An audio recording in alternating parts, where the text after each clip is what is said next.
Hi everybody, welcome back to Hildy's Cafe. The granola's cooling off. I forgot to show you guys one thing. Remember I said I had something yummy, you know, that smoked butt? Yeah, well it's ready.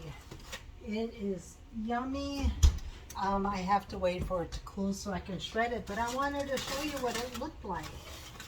It is going to be very tasty. I've had it smoking for 14 hours. I will tell you how I did it after I try to find my tongs here. Real easy. Get yourself a Boston butt. And what I did is let me get it put on a different. Oh my goodness, it's just falling apart. I have to show you before I try to move it. Oh, I'm so excited. Oh, look at that. 14 hours in the smoker. I used applewood chips for my seasoning. Oh, look what the bone just did. Oh my goodness, the bone just fell right out nice and clean. That's what we want to see. I smoked this for 14 hours, about 250, 275 degrees. And I used apple chips, regular charcoal. I marinated this pork butt for 24 hours in apple juice, just straight apple juice, a little bit of salt in the water. And I put little holes inside the pork butt, and I punched about a dozen or so holes in the pork butt, and inside each hole I poked in a clove of garlic. So while it was smoking, the garlic would get inside the meat and make it so flavorful. Really, really good. I'm really excited. What I do with this pulled pork, sometimes I'll put barbecue sauce on it, but most times I just let the smoke and the flavor speak for itself. I know I keep staring at that instead of you guys. I'm not trying to ignore you, I promise. But I think I'm being a little too particular about getting all this goodness off the foil. Oh, you know what? I'm not. Not at the price of pork these days, and this is just too good to waste. And you know, I'm like a good Asian grandma. I don't like to waste food. Well, actually any grandma, right? Especially at my age, my grandparents, they went through the Depression, and boy, they didn't want to waste anything. My grandparents even washed the aluminum foil and returned it.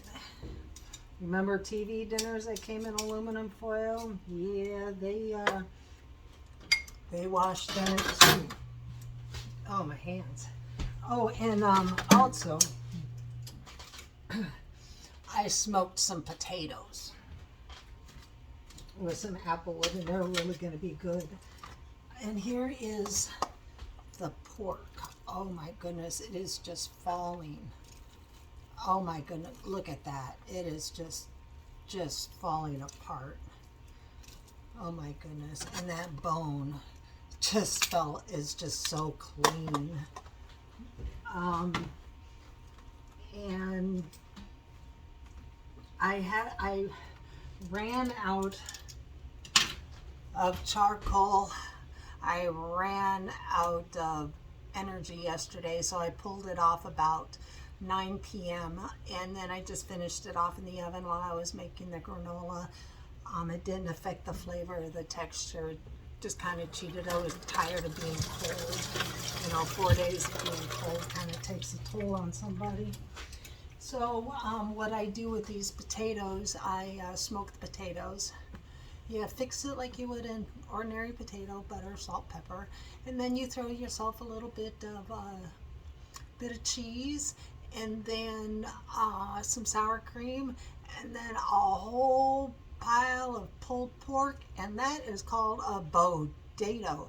There was a little food truck down in Louisiana, in Shreveport, where my mom and I would often visit when I was home on leave, and we would order bodados, but the potatoes were monstrous. One would, feed like a small village. I'm thinking, each potato was, I swear, about 2 pounds. It was way too much for one human to eat, unless you're Molly Schuyler. Now that girl can put away some food, or Crazy Raina. If you guys are watch any kind of competitive eating or anything like that, you know who I'm talking about. Those women are maniacs behind the fork. Anywho's, again, like, subscribe, hit that bell notification so you can see everything that I put out, and hope you're staying warm, staying safe. Be nice to each other. It's tough out there. It doesn't hurt to. Smiles are free. Take care. Bye.